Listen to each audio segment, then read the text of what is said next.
On a quiet mountain morning, where the wind still carries secrets through the pines, a woman who has spent 20 years building her life from heartbreak suddenly receives a letter that threatens to reopen every wound she thought time had buried.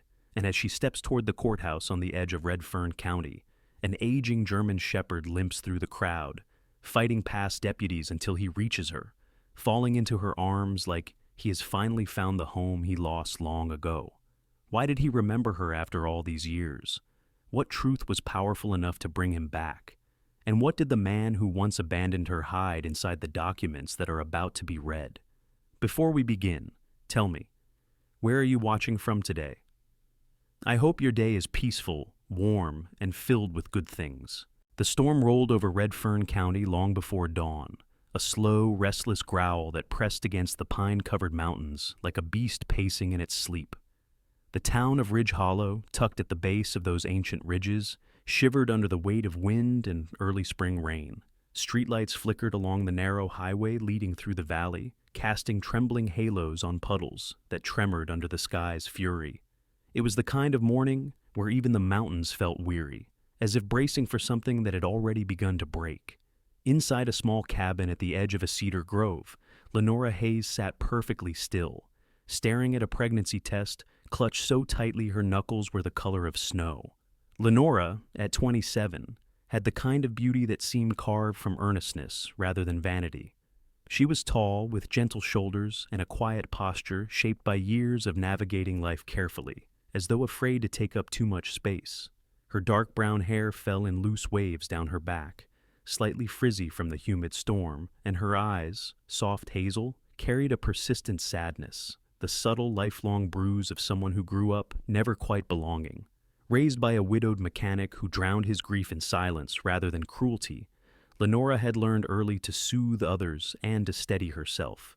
That gentleness, once her strength, had lately begun to feel like an exposed nerve. Two pink lines, twin heartbeats, a truth trembling inside her like a secret with wings. For a moment, just one glorious stolen moment, she felt joy swell in her chest, fragile and wild, like a deer stepping into the open.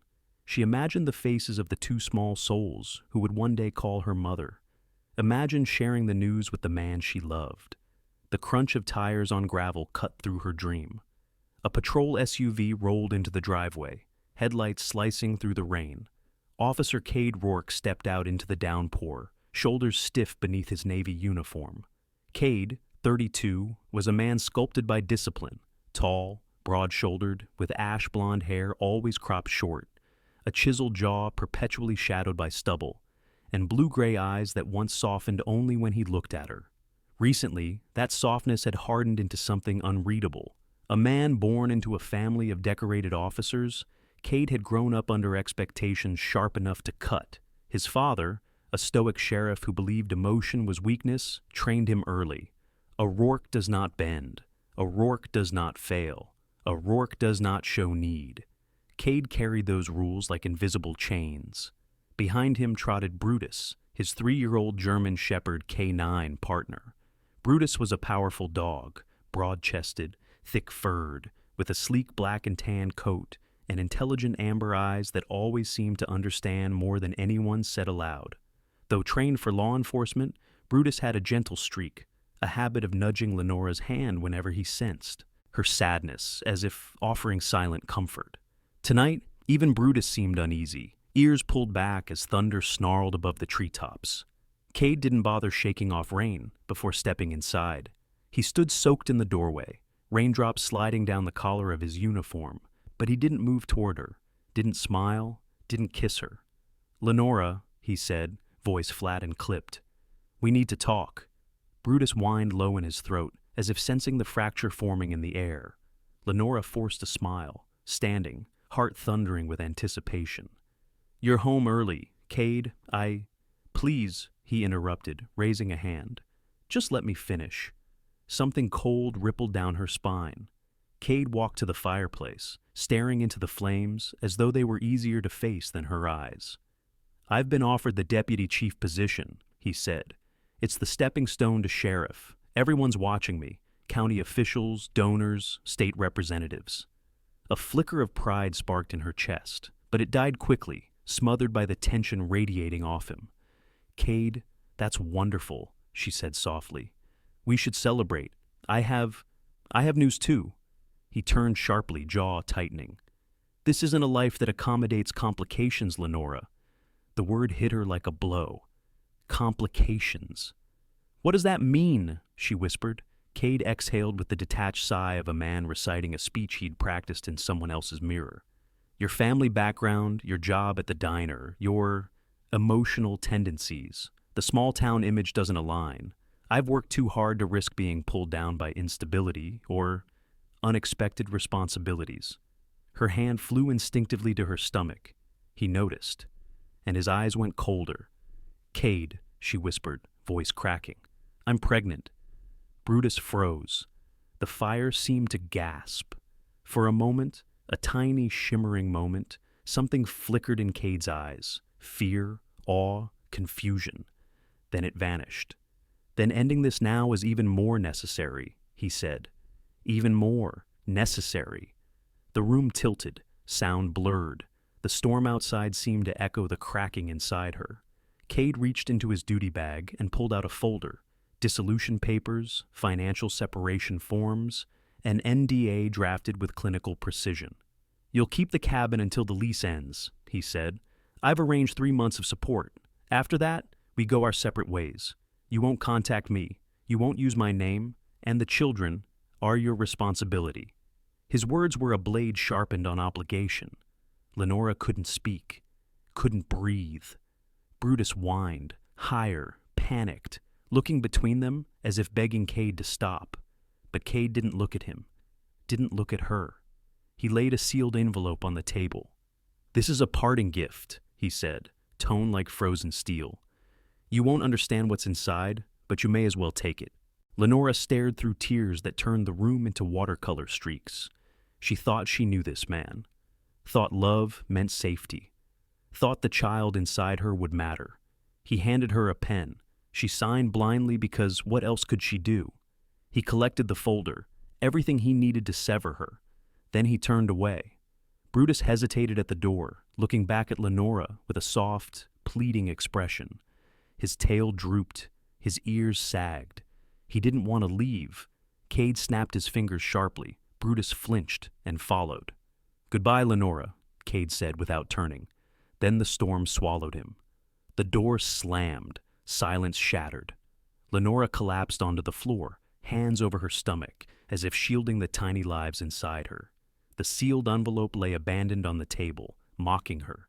She didn't open it. Couldn't. Outside, the pine forest howled as rain lashed the windows, echoing her grief until dawn bled gray into the valley, and the world, indifferent, moved on. Nothing in Ridge Hollow had changed, but Lenora had broken in a way that would one day make her unbreakable.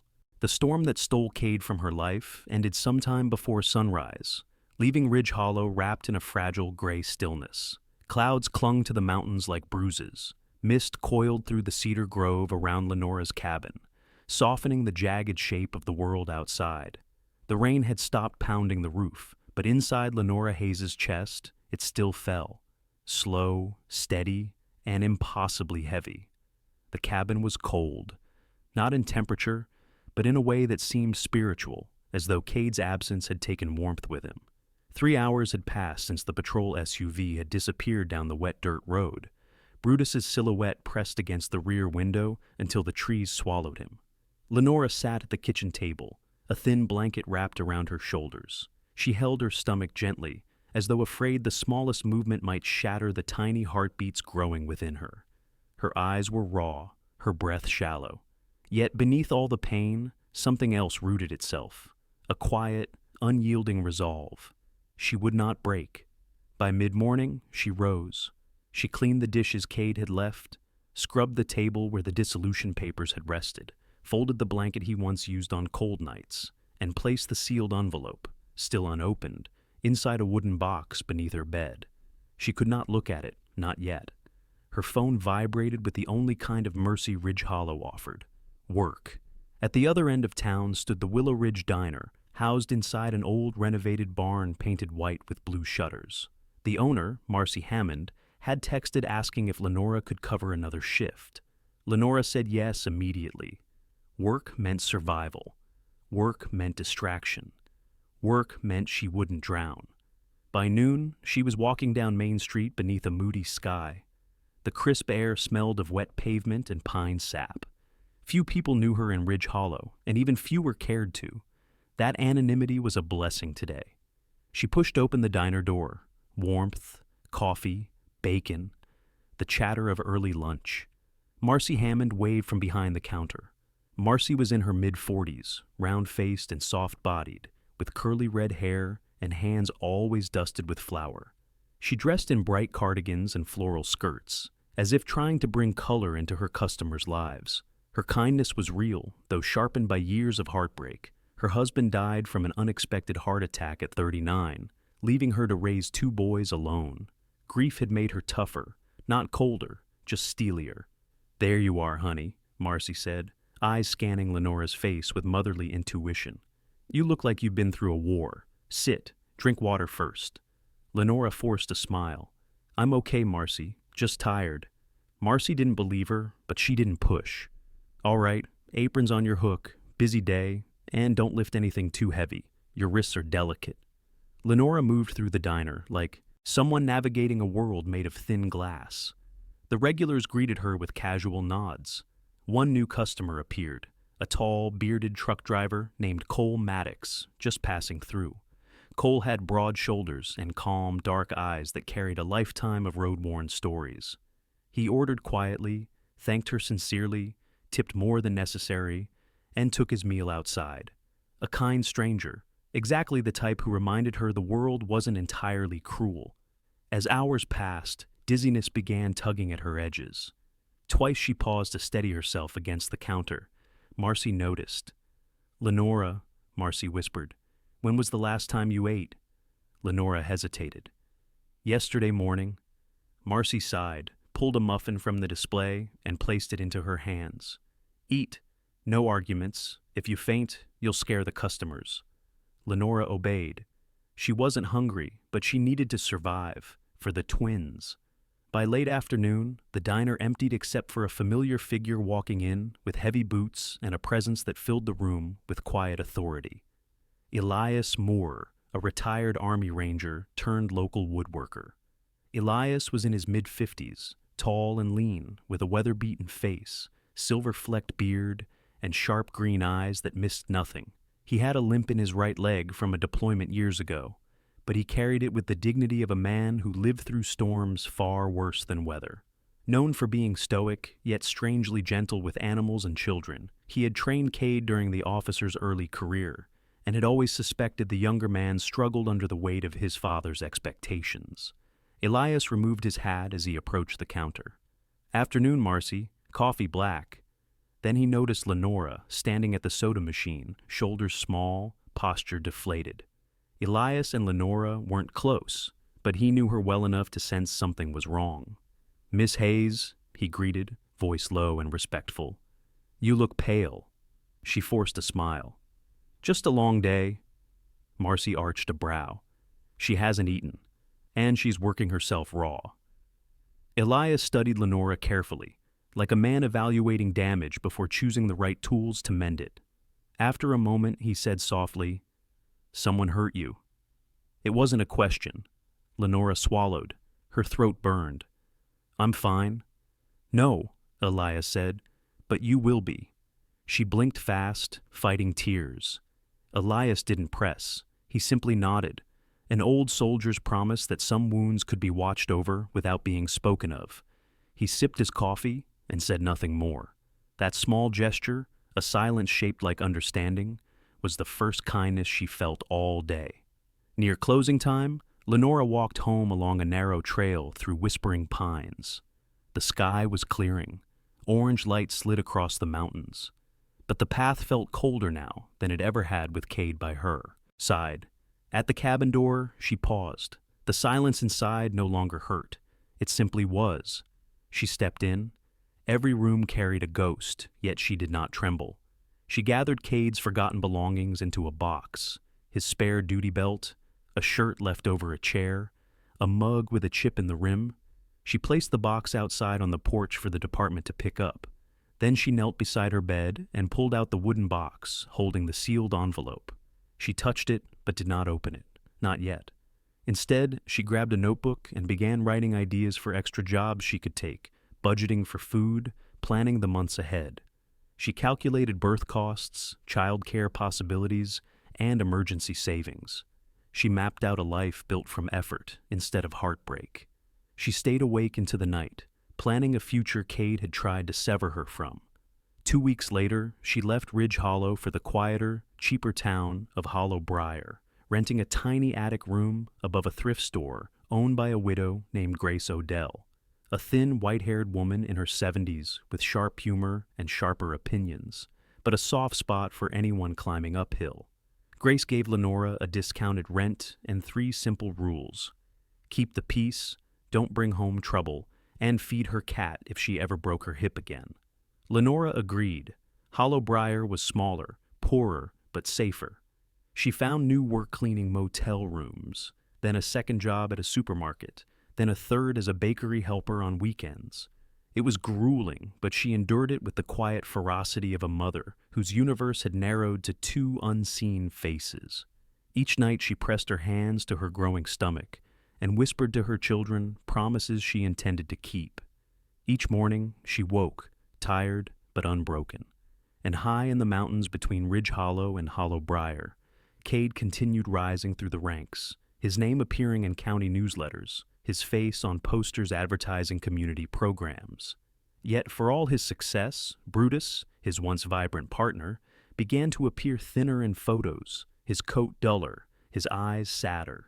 And one retired ranger named Elias Moore watched silently, noting every sign of drift, every hint that something was cracking inside the man behind the badge. The mountains remembered everything, and they waited. For 20 years, life in Hollow Briar unfolded with the gentle persistence of a small town that understood hardship but refused to surrender to it. Seasons cycled through the valley, long winters, fragrant summers, and autumns that painted the hillsides in fiery oranges. In that quiet tapestry of years, Lenora Hayes raised her twins with a devotion that could have softened stone. Her son, Evan, grew into a thoughtful, sharp-minded young man, tall, lean, with his mother's hazel eyes and a scholar's posture. From childhood, Evan was introspective, the kind of boy who stood back to observe instead of rushing forward.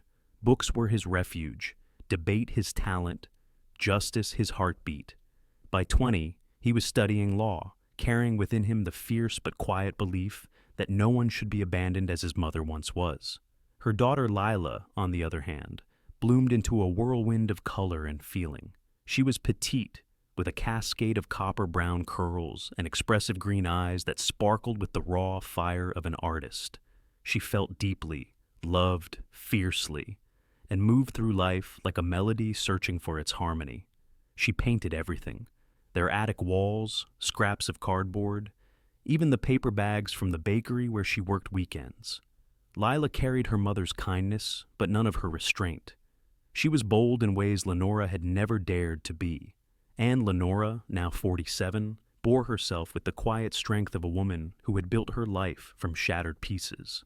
Her hair had deepened in color, her laugh had softened, and her hands, though often tired, were steady and sure.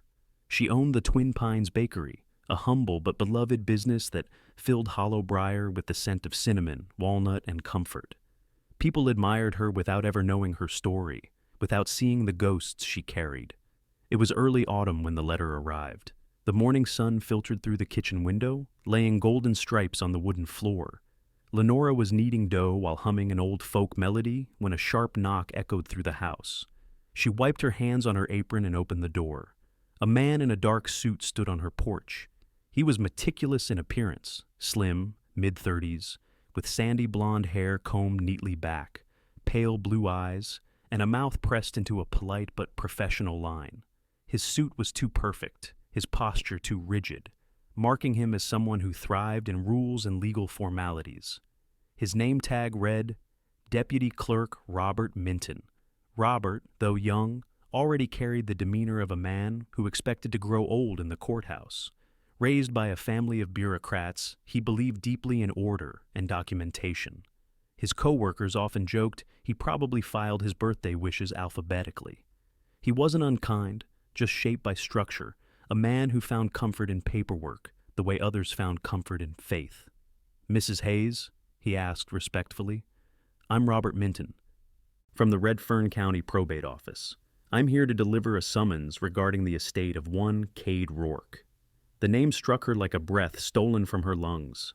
For a moment, she couldn't speak. "I'm sorry," Robert said softly, misinterpreting her reaction. "I understand this may be unexpected." Unexpected? That word didn't begin to encompass the avalanche that tore through her.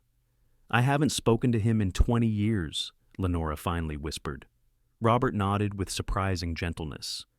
"The summons requires your presence at the reading of his will. You are listed as a potential beneficiary or connected party." Connected party. A phrase cold enough to chip bone. She took the envelope with trembling fingers. Robert offered her a sympathetic nod before stepping off the porch. As he reached his car, he paused and added, "For what it's worth, Mrs. Hayes, sometimes the past asks for reckoning, not reconciliation." Then he left. Lenora remained frozen, staring at the envelope as if it were a serpent coiled in her palm. That evening, she gathered Evan and Lila around their kitchen table, the same table where she once planned budgets, cried quietly at night, and whispered promises to the twins growing inside her. Evan read the letter carefully, brows knitting. A probate summons means there's something legally binding, something he left unresolved. Lila was less controlled. "Why now? After everything he did? After leaving you alone pregnant with us?" She slammed her brush onto her sketch pad in frustration. "He doesn't get to appear like a ghost and demand anything." Lenora placed her hand gently over Lila's. "I'm not going for him," she said softly. "I'm going because after 20 years, I want the truth, whatever it is." Evan nodded. "We'll go with you." And there was no room for argument. 2 days later, the three of them drove into Redfern County, the mountains rising like guardians of a story left unfinished. The courthouse, made of weathered stone and crowned with an old copper dome, sat at the center like a relic from an era that believed justice was solid and unshakable. People gathered outside, officers in uniform, local reporters, courthouse regulars. Among them was a familiar figure leaning against a wooden pillar, Elias Moore. Now 65, Elias looked older, his beard almost entirely silver, his posture more stooped than Lenora remembered. But his eyes were the same, sharp, watchful, carrying the weight of someone who had seen too much, yet still cared. He wore his usual flannel shirt, jeans, and heavy boots, the uniform of a man who trusted calluses more than medals. When he saw Lenora, he straightened. "Didn't think you'd come," he said gently. "I almost didn't," she confessed. Elias's gaze softened. "You deserve to hear whatever truth is left of him." Before she could respond, a commotion erupted near the courthouse steps. Police escorts were struggling to restrain a dog, a large, aging German shepherd with a graying muzzle and amber eyes that burned with frantic longing. Brutus. He looked older, thinner, but unmistakably him. His fur had dulled with age, scars marked his legs, and his paws dragged slightly with exhaustion. But the moment he saw Lenora, something in him lit up, recognition sparking like lightning. The escorts couldn't hold him. Brutus lunged forward with a trembling cry, breaking free, sprinting across the courtyard despite his stiff joints. He barreled straight into Lenora, pressing his head against her stomach, whining like a creature who had waited decades to return home. The crowd gasped. Evan froze. Lila's eyes widened, filling with tears. Elias stared as if witnessing a prophecy he always suspected would come true. Lenora dropped to her knees, burying her hands in Brutus's fur. "Oh boy, look at you," she whispered, voice cracking. "You remembered." Brutus whimpered, licking her hands, trembling with exhausted joy. His whole body spoke of loyalty that time could not erode. A deputy hurried over, Deputy Sam Klein, a burly man in his 40s with a kind face hidden beneath a bristle of beard. "Ma'am, I'm sorry," he stammered.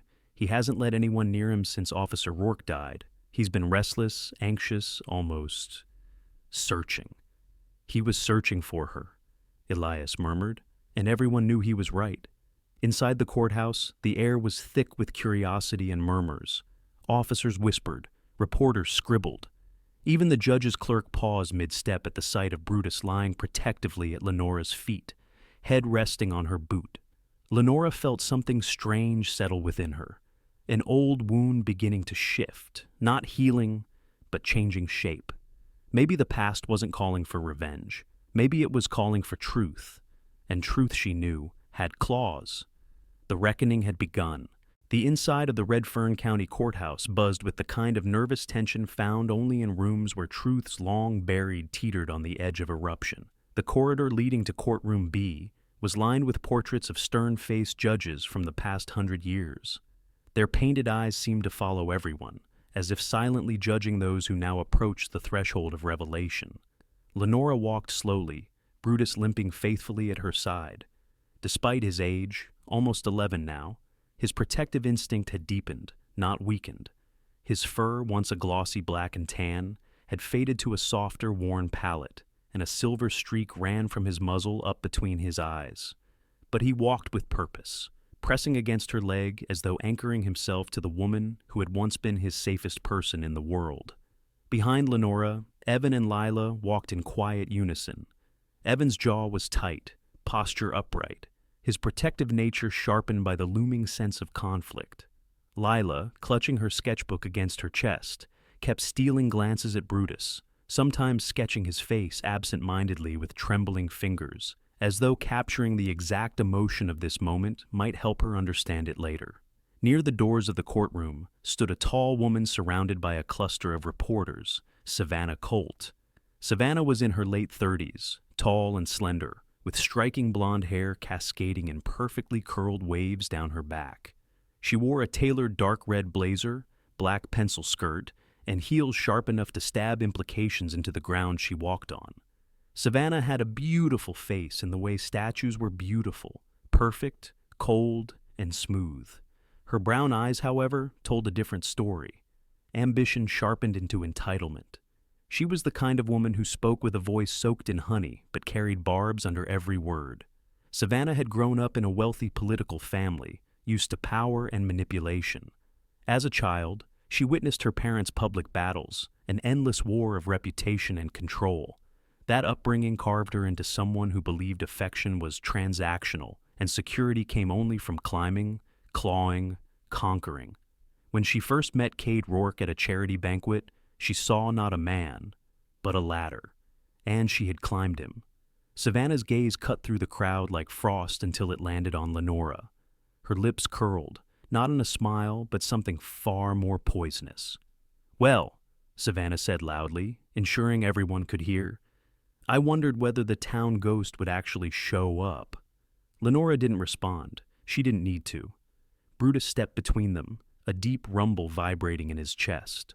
One of the reporters approached Savannah, a wiry man with glasses named Timothy Cresswell, a journalist known for prying into county scandals.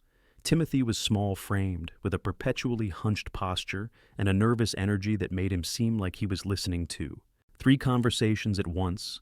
His lightning-fast mind and relentless curiosity had earned him the reputation of digging up secrets others wanted buried.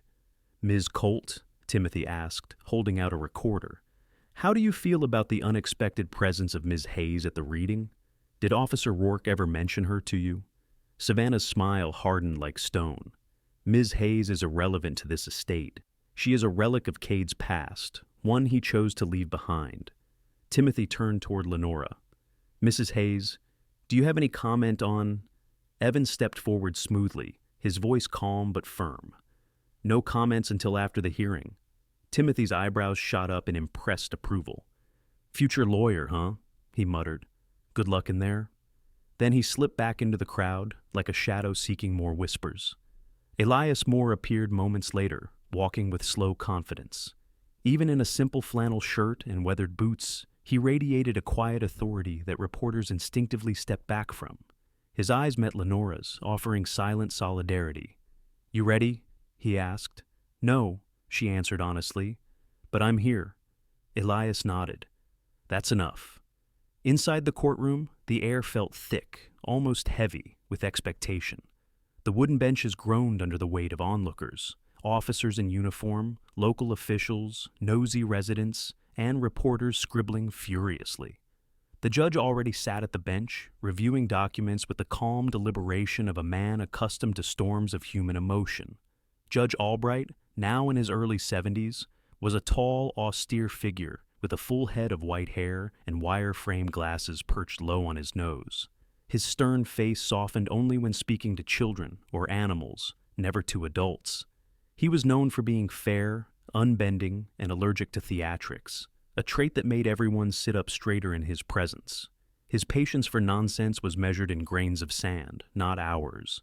When he looked at Brutus lying beside Lenora's feet, his gaze softened for a moment. "Please ensure the K9 is comfortable," he instructed the bailiff. "He has earned his dignity." Savannah shifted irritably in her seat. Judge Albright cleared his throat. "We begin." A hush fell. He opened the main will, thick, bound, professional. Savannah leaned forward, anticipation radiating from her like heat. The judge began listing bequests, monetary gifts to various charities, commendations to fellow officers, sentimental items distributed to colleagues. Savannah preened each time her name was mentioned, receiving Cade's personal belongings, travel accounts, several properties he'd purchased in the last decade.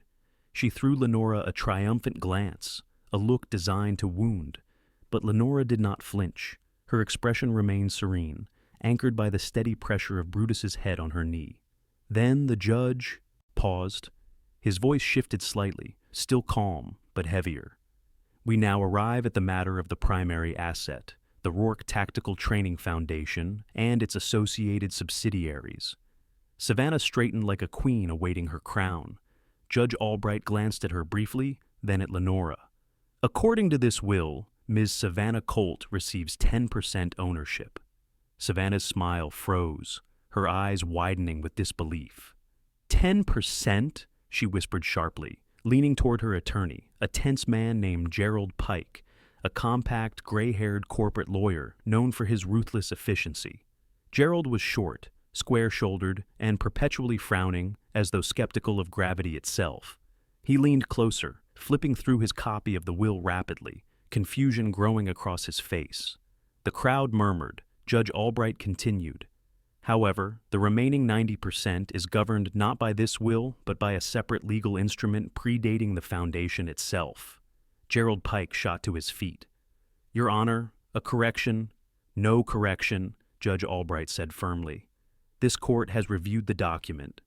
Evan glanced at his mother. Lenora swallowed. The judge lifted a thin older folder, yellowed edges tied with twine. "This," he said, "is the founding trust of the Rourke Tactical Training Foundation, originally established before its expansion. It lists one individual as the majority owner and beneficiary of 90% of the organization's value." Savannah's voice cracked. "Who? Who could possibly—" "He founded it. This must be a mistake." Judge Albright didn't look at her. He looked at Lenora. "Mrs. Lenora Hayes." Gasps exploded across the room. Reporters' pens flew. Cameras clicked. A visible ripple of shock raced through officers in uniform. Brutus lifted his head, ears twitching, sensing the crescendo of tension around them. Savannah's face contorted, a storm of fury, disbelief, humiliation. She was nothing," Savannah sputtered. She doesn't, this is a farce." Judge Albright struck the gavel. "Enough." But Savannah was unraveling. Her ambitions, carefully sculpted for years, were collapsing in seconds. Lenora sat motionless, as if the world had gone silent. Her heartbeat felt suspended, floating somewhere outside her chest. She didn't understand what this meant, didn't want power, didn't seek revenge. But the truth, unexpected, inexorable, had arrived like a tide that refused to retreat. Beside her, Brutus placed one paw gently on her foot, pressing a quiet oath into her skin, as if reminding her, "You were always more than what he left behind."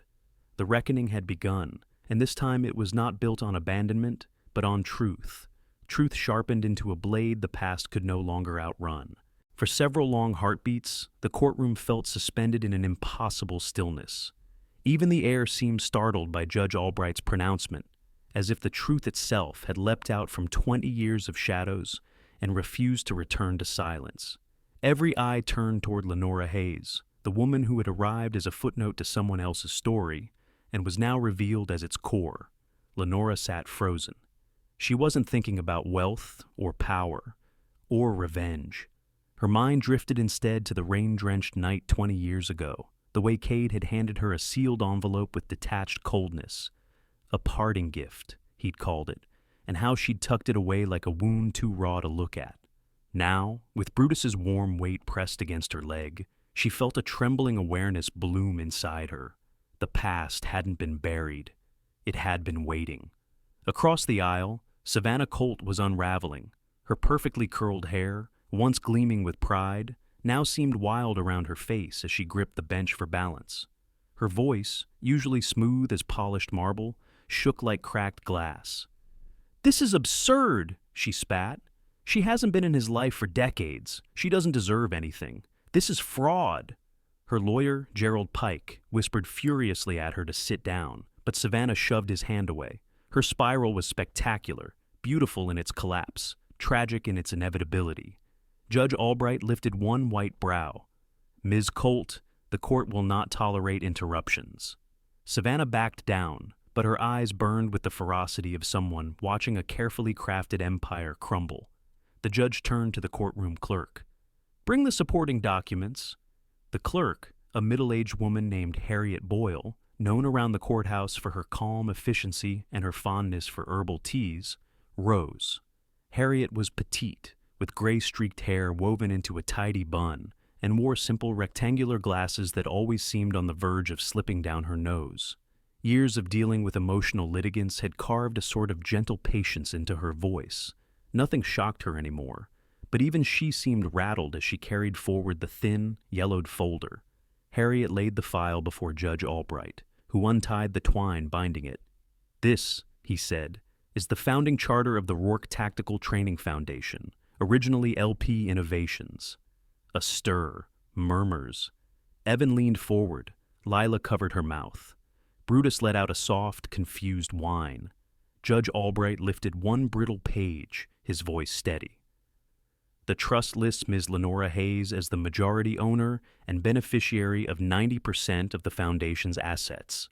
He set the page down, meeting Lenora's stunned gaze. "This legal instrument was created before the Foundation existed. The patents, training methodologies, and land used to launch the original program were based on the Hayes, family assets, and intellectual property." Lenora blinked. "Family assets?" A memory struck. Her father, in their old garage in Ridge Hollow, soldering wires and sketching diagrams, muttering about tactical algorithms and early training models. She had been a teenager then, too busy hiding her loneliness to pay attention. She'd only known that her father, a gentleman who'd served briefly as a military instructor, had spent his final years building something he never fully explained. Now she realized the Foundation was built on his life's work, not Cade's, not entirely. Beside her, Elias Moore nodded as if he had been waiting for her to understand. Elias had known her father, had trained with him briefly years ago. His voice was low. "Your dad was a brilliant man, Lenora. Quiet, but brilliant." Cade saw that, and he saw opportunity. The words struck her like a gust of cold wind. Her father's legacy, her name, her trust. Everything Cade built, he built with pieces he took from her life. Savannah shot to her feet again. "This makes no sense. Cade told me he founded everything. Every contract, every program, every—" Judge Albright raised a hand. "Ms. Colt, sit." Savannah trembled but obeyed. The judge continued. "This court has verified the signatures, dates, and legal standing. The trust is binding. Officer Rourke maintained only a managerial interest. 90% belongs to Ms. Hayes." Cameras clicked. Pens scratched. Someone whispered, "This is going to be national news." Lenora felt the ground tilt beneath her. She didn't want to be in this spotlight, didn't want power or attention, didn't want to be the center of a scandal tied to a man who had broken her heart. She only wanted truth, and now it demanded to be known. "Mrs. Hayes," Judge Albright addressed her gently, "do you have the original documents Officer Rourke left you 20 years ago?" Evan and Lila looked at her in surprise. Lenora nodded slowly. "Yes, they're at my home." "Then the court requests their submission for verification. They may contain additional directives or confirmations of ownership."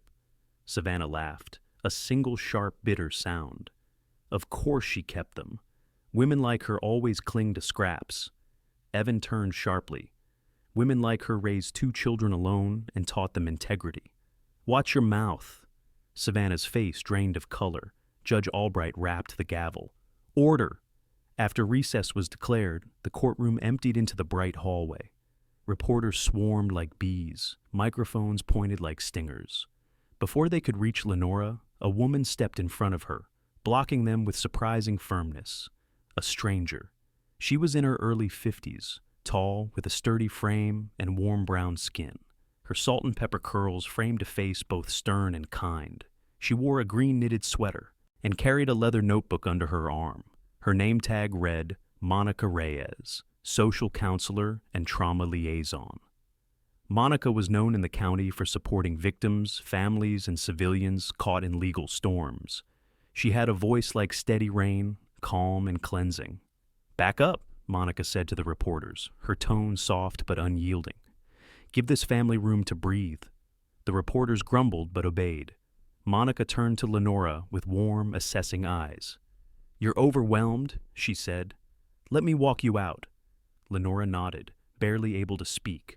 Monica guided her through the corridor. Unexpectedly, Brutus followed her, as though she were a trusted guardian, tail swishing weakly. "You're in shock," Monica murmured as they exited the doors. "Understandable, but you handled yourself with grace in there." Lenora whispered, "I don't feel graceful." "You don't have to," Monica said. "You just have to keep walking forward."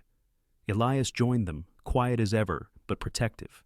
Evan and Lila flanked their mother like pillars on each side. Savannah Colt stormed out moments later, her heels clacking like furious punctuation marks, eyes filled with a rage sharp enough to cut steel. Gerald Pike followed her, trying and failing to calm her. But her world was already collapsing. Lenora stopped on the courthouse steps. She looked at Brutus, his tired eyes, his gentle expression, the loyalty that had never faded across 20 years. "Cade may have abandoned me," she murmured, stroking his head. "But you never did." Brutus nuzzled her hand. Something inside her shifted. A realization. A strengthening. What she found today wasn't victory. It wasn't revenge. It was truth.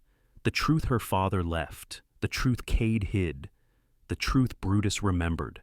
And now, the next chapter of her life was ready to unfold. One that belonged entirely to her. The reckoning continued. In the end, Lenora's journey reminds us that even when life feels broken beyond repair, God is quietly working behind the scenes, weaving patterns we cannot yet see. Sometimes the miracles we receive are not loud or dramatic.